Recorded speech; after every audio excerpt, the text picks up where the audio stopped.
Okay guys, today's lab report is all about molecular geometry and bonding. What you were supposed to do in the lab this week, of course we don't have the lab going, you were supposed to get a chance to actually build models using a little model kit, build models of different molecular shapes and different molecules. And we're tying this to the whole concept of Lewis structure and VSEPR theory. Now, if you looked at the first two videos in this series, those videos explained how to draw Lewis structures for molecules that follow the octet rule. The next video showed how to apply VSEPR theory, or valence shell electron pair repulsion theory, to molecules that follow the octet rule. The lab report today, it starts on page 209. That's what you're looking at here, page 209. What you're supposed to do is, for each example, you're supposed to figure out how many electrons are available, follow those rules for drawing Lewis structures, come up with a decent Lewis structure. For instance, for the carbon dioxide, if you followed the step-by-step instructions, you would eventually get to this Lewis structure. The first video in this series showed how to do that. And of course this guy has 16 electrons. Again, you can figure that out from the first video. Now, in this particular lab report, after you draw a Lewis structure, you have to do a VSEPR sketch. What's a VSEPR sketch? It's something where you draw the shape of the molecule. So in this one you could just say carbon's here, and actually your VSEPR sketch is going to look a heck of a lot like your Lewis structure. VSEPR number, in the previous videos, that was called the steric number. So this is called the same thing as what we were calling the steric number. That's how many electron pairs, or how many electron groups surround the central atom. 1, 2. So your VSEPR number here is 2, and hey, if your VSEPR number is 2, you've got a linear arrangement of electron pairs, and the molecule is referred to as being linear. And the bond angle here is 180 degrees. So you'd say molecular shape, linear. So you're supposed to do that for each of these. Now, the first few, pretty simple. They all follow the octet rule. This is really no different than stuff you saw in the first two videos. However, at some point, you're going to encounter molecules that don't follow the octet rule. They break the octet rule. That wasn't addressed in the previous videos. So, let's look at those. You're going to see three different exceptions to the octet rule. The first example would be if you turn to page 213 in your lab manual. Page 213, it wants you to do the Lewis structure of sulfur hexafluoride. Has 48 available electrons, and if you just follow the rules, you'll end up with this Lewis structure. You really can't end up with anything but that structure. You might remember that fluorine acts kind of like hydrogen. Fluorine has to be a terminal element.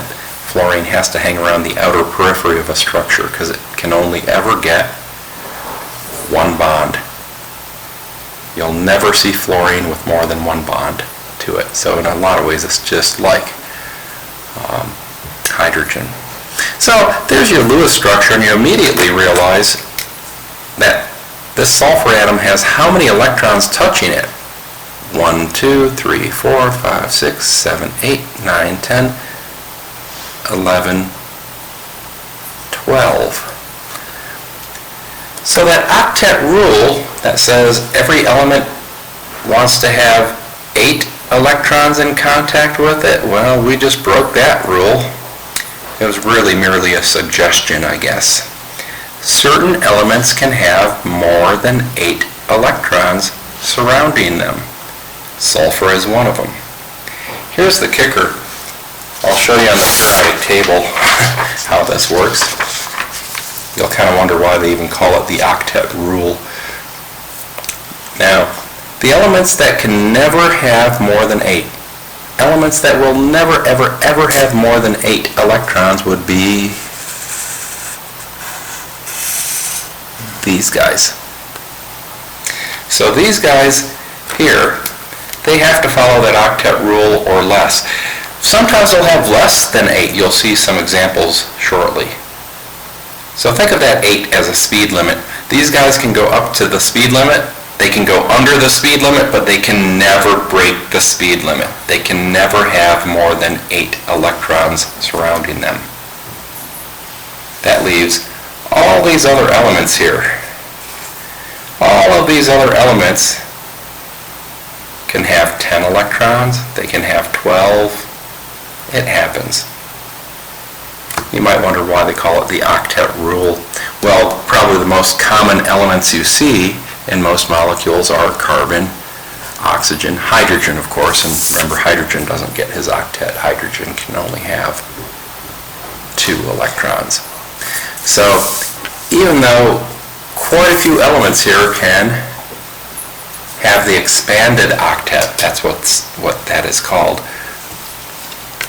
the vast majority of atoms and actual structures never have more than 8. Okay, so that's the expanded octet. There's 2 other exceptions to the octet rule you have to be familiar with, and we'll take some examples from this week's lab report. So if you look at page 212,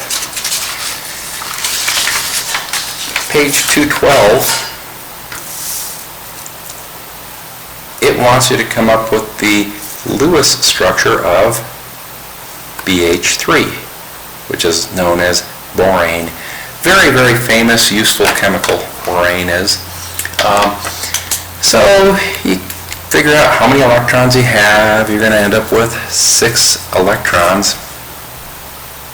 Guys, is there any way that you can draw a Lewis structure where that boron has 8 electrons surrounding it if you only get to use 6? It can't be done. So certain elements get a so-called incomplete octet. Boron is one of them, and the Lewis structure for borane is simply boron connected to the 3 hydrogen atoms. That's your correct Lewis structure of BH3. The elements where you will see this happen: boron, aluminum, and beryllium. The chemical significance of these, BH3 in particular, incredibly versatile molecule. It's used for all kinds of fancy chemical reactions. The significance of having an incomplete octet. That central atom does not have 8 electrons. It still wants 8. So this particular compound is known to react with other things quite readily to get 8 electrons. For instance, if you have this stuff, your BH3,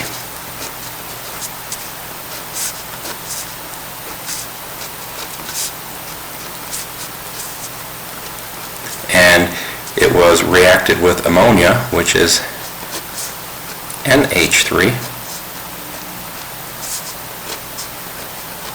and ammonia happens to have his octet. He has a lone pair. So you have these 2 molecules. You put them in the same place, in the same container, they're going to react quite vigorously, and they're going to form a new compound with this Lewis structure.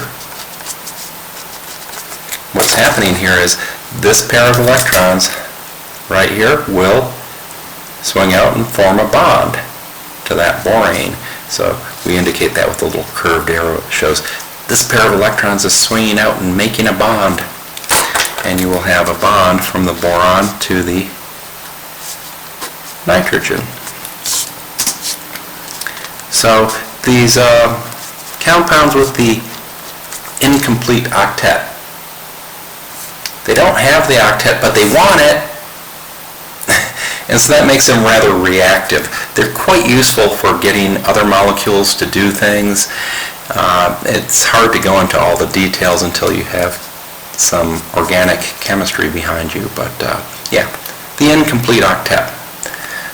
Very, very useful molecules, the ones that have that so-called incomplete octet. That's your second exception to the octet rule. Now, your third exception to the octet rule, if you looked at page 210 of the lab report, page 210 here, you'll see nitrogen dioxide, NO2. And if you add up all the electrons, you'll find that it has 17 electrons. If you add up the number of electrons and you get an odd number, that molecule cannot satisfy the octet rule for every element. There's no way each element can have 8 electrons. 8 is an even number. If everybody has an even number, it's got to add up to an even. Hey, guess what?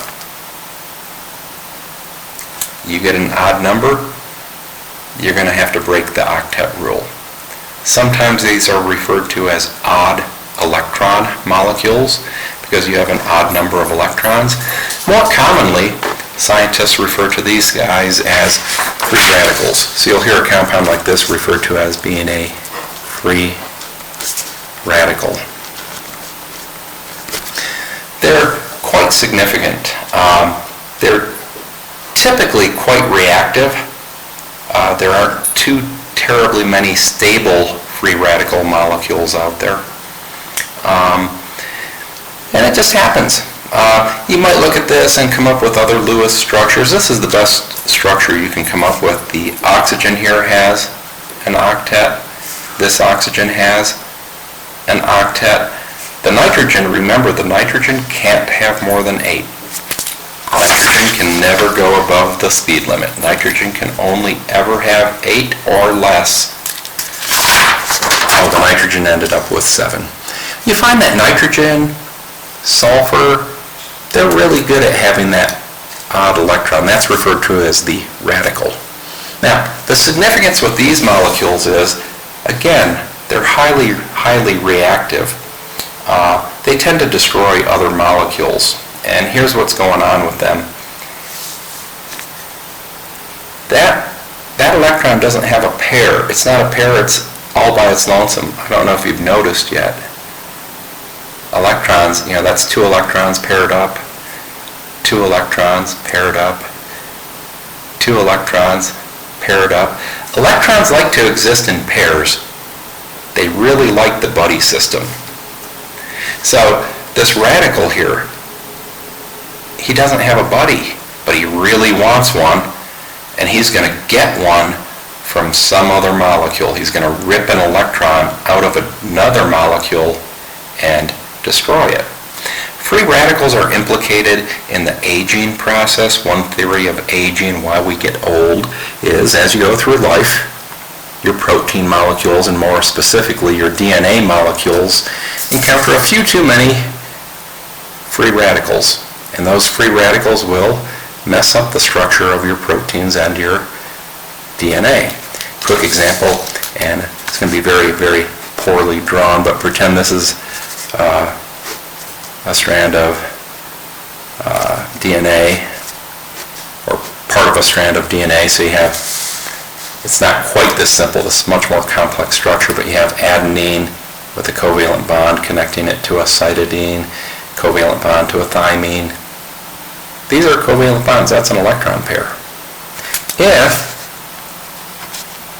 one of those free radicals comes along,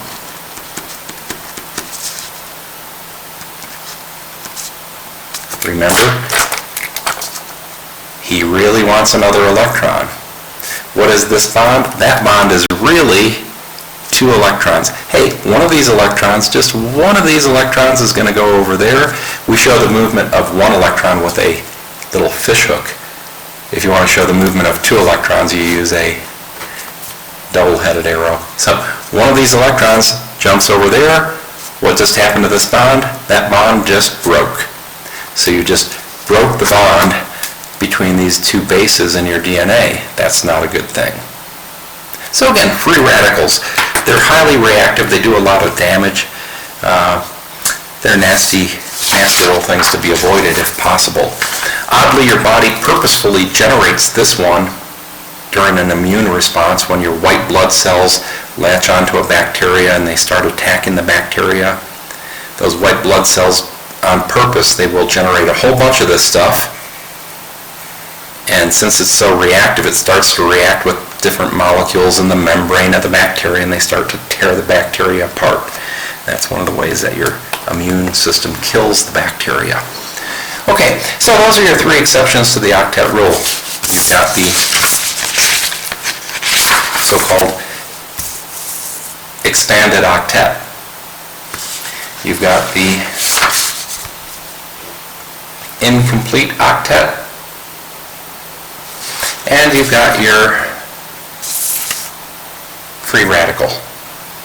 If you just follow the rules we gave you in those other videos for drawing Lewis structures, you should be able to get the Lewis structure of all these different systems here. Now, let's move on to VSEPR theory, shall we? When we covered VSEPR theory previously, we told you that you can have a steric number. Again, steric number is the same thing as a VSEPR number. We said you could have a steric number of 2, 3, or 4. Well, because of that expanded octet, it turns out you can also have a VSEPR number of 5, and you can have a VSEPR number of 6. And suddenly there's a whole bunch more shapes that you have to worry about. And the shapes are all described here.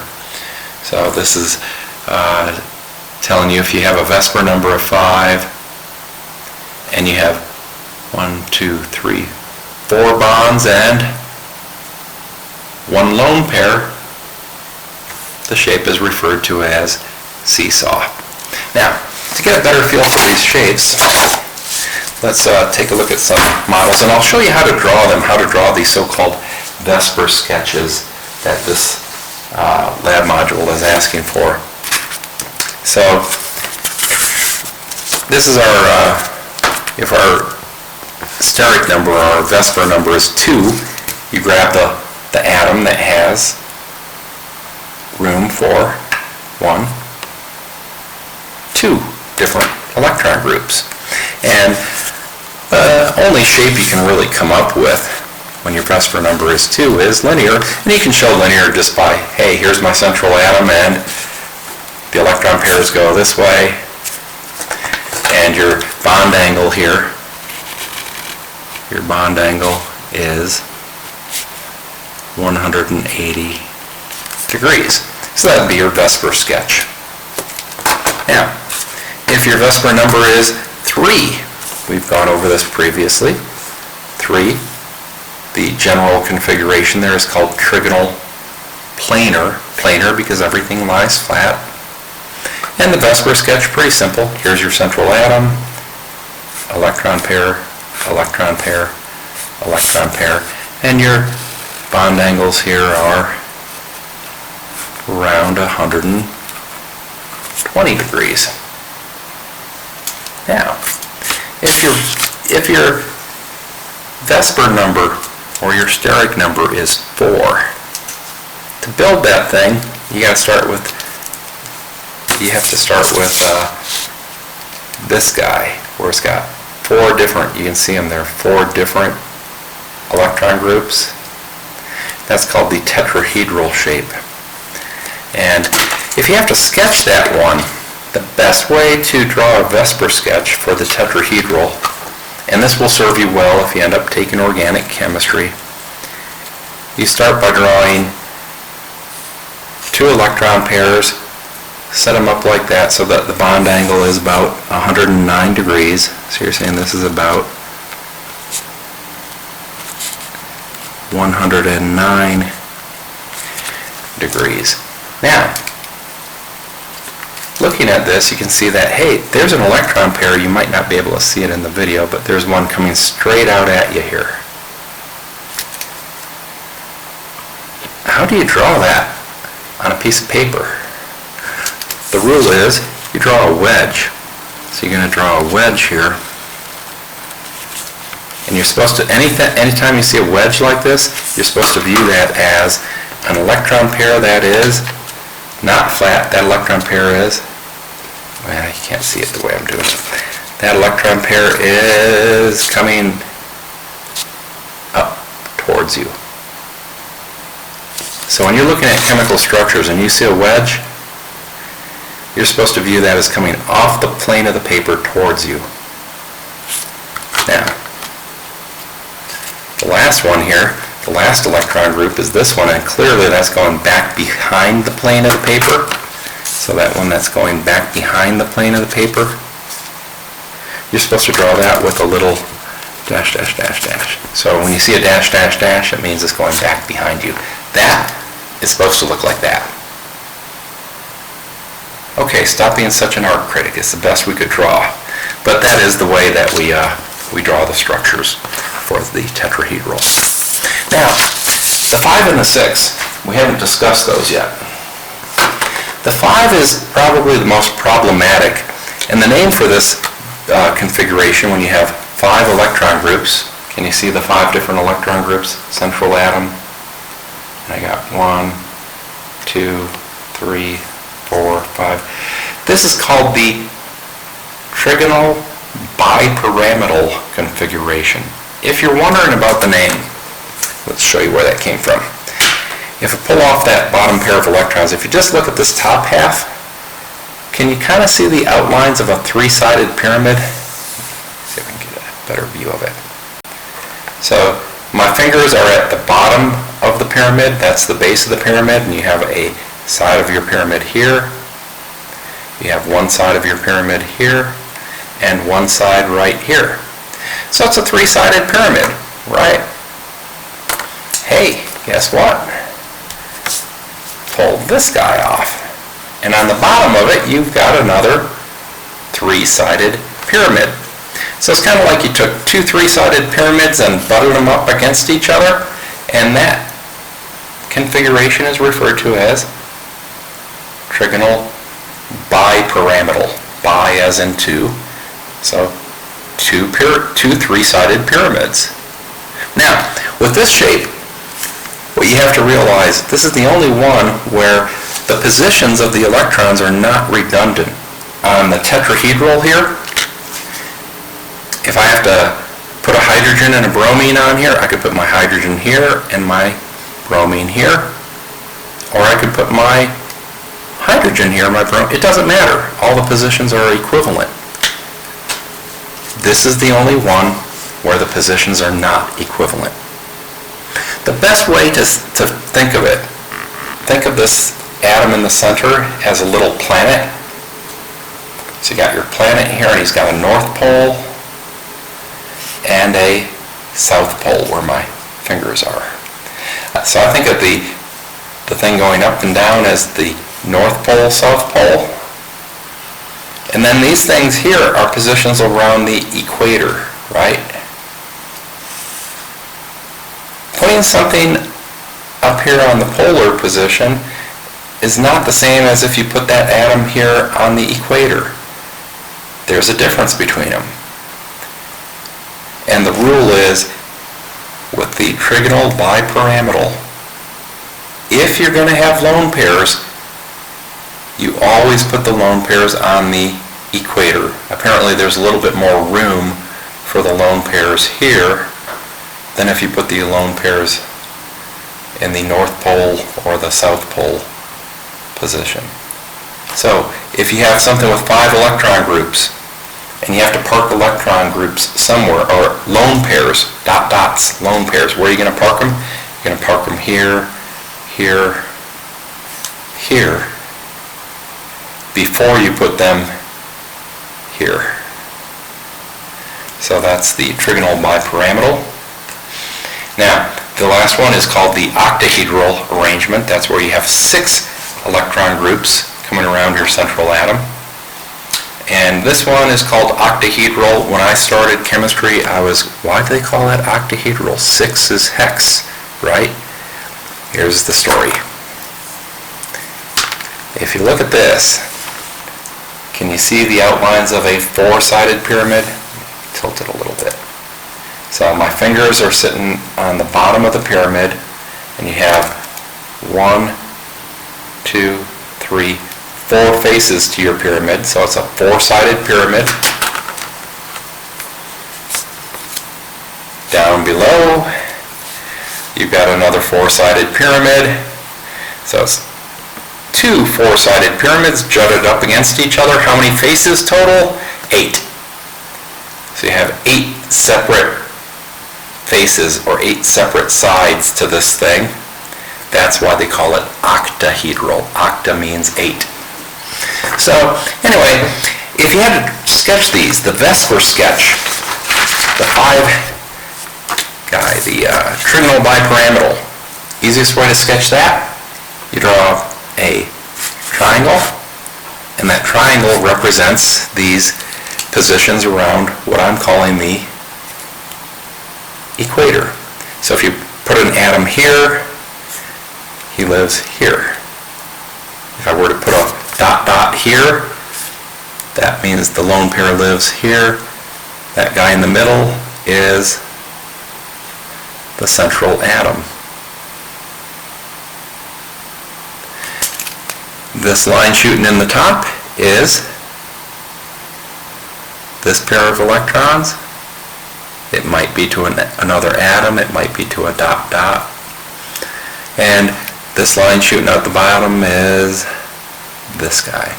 So that's how you do the VSEPR sketch for the 5-sided, or the steric number of 5. For a steric number of 6, same story, except here, this represents the nice flat part. And then you have an electron pair coming up, and an electron pair shooting down. So that's how you can do the VSEPR sketches. Now, guys, I'm not going to grade your VSEPR sketches too critically, I can guarantee you that. Not going to be too concerned with that, but just real quickly, show you how you could do these. Let's say you had, let's go back to our SF6. If you had to do a VSEPR sketch, let's see, hysteric number, how many electron groups were on that central atom? 1, 2, 3, 6. So to do the VSEPR sketch, you're going to draw your little square, say the sulfur's in the middle, and you got F. You don't have to show the lone pairs on everything, just show me where stuff is. Good enough. Yeah, so your VSEPR number here is 6. And your molecular shape, the molecular shape. Back to your cheat sheet here. Oh, if your VSEPR number is 6 and everything is going to another atom, everything is bonding, it's called octahedral. So that one would be called octahedral. And that's how you're supposed to complete the report sheet. Let's show you an example for something like SF4. This is on page 212, sulfur tetrafluoride. So we have sulfur in the middle. We drew the skeleton structure. We connected it to the 4 fluorine atoms. We completed the octets of the outer atoms, just like we were supposed to. You do a little count and you realize, boy, what I have here, I've only used 32 electrons. But darn, this structure is supposed to have 34. So I have some leftover electrons, right? If you have leftover electrons, where do you put them? Leftover electrons go on the central atom. Oh, okay. So, that's our Lewis. Our VSEPR number, or our steric number, is now 5, right? Because I have 1, 2, 3, 4, 5 things around that central atom. If I have a VSEPR number of 5, I better build it with this, the trigonal bipyramidal setup. So we go to build it. How many of those are bonds? 4 of them. So I'll need 4 atoms. Pretend these are my fluorine atoms. And I'm going to have one lone pair hanging out there. With this setup, where do I leave the lone pair? Do I leave the lone pair here on the North Pole, South Pole? Or do I leave my lone pairs on the equator? With this setup, the lone pairs, you leave them on the equator. So you put your atoms, North Pole, South Pole. You've got 2 more atoms to hook in there. And that's your shape, and that's your lone pair. You left the lone pair on the equatorial position, and this shape is referred to as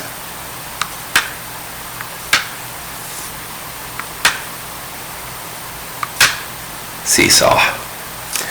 And you can see it here in your little setup. If your VSEPR number is 5, but you have one lone pair, notice how they put the lone pair around the equator to get this shape, and it's called seesaw. So, going back to your report sheet, you'd say, okay, the VSEPR number was 5, the molecular shape was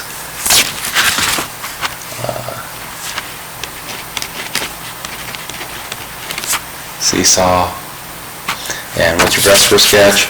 Well, you gotta sketch the fiber. Put your sulfur in there. I've got 4 fluorine atoms. 1, 2, 3, 4. There's my 4 fluorine atoms, and I happen to have a dot dot, a lone pair around the equator. That's your VSEPR sketch.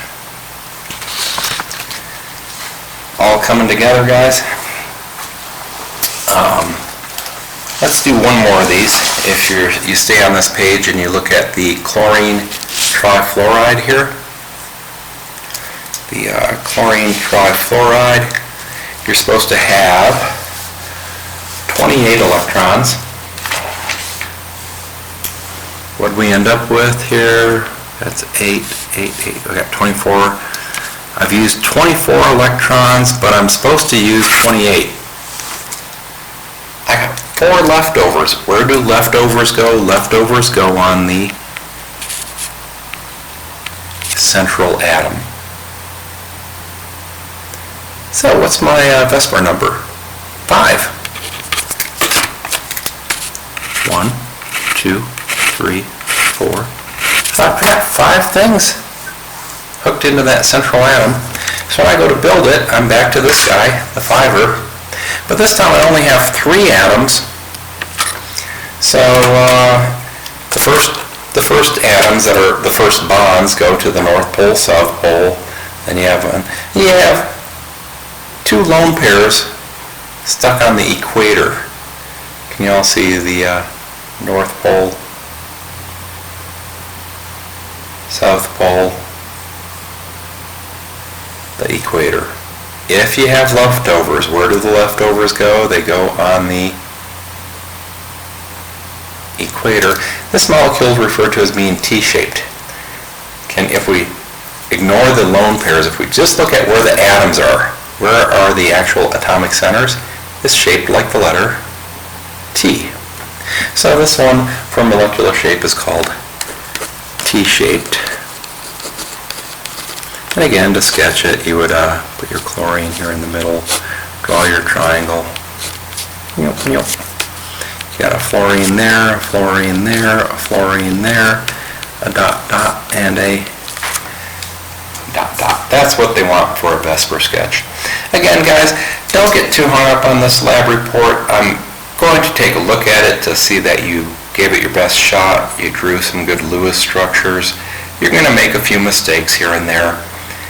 If you hand this one in, completed, and most of it's correct, I'll give you 100 on it. I'm not gonna be grading, what do we got here, something like 15 or, yikes, I think it's 20, whoa.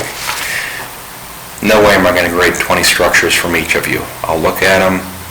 If you gave it your best shot, you're getting the shapes right, generally speaking, I'll give you 100 on it. So that's what you have to hand in for next week, would be these pages from page, I think it started on 209. Yep, so you're going to be handing in pages 209 to page 213. Those 4 pages of structures and VSEPR sketches. I hope that helped you with Lewis and VSEPR when you are not following the octet rule. Take care.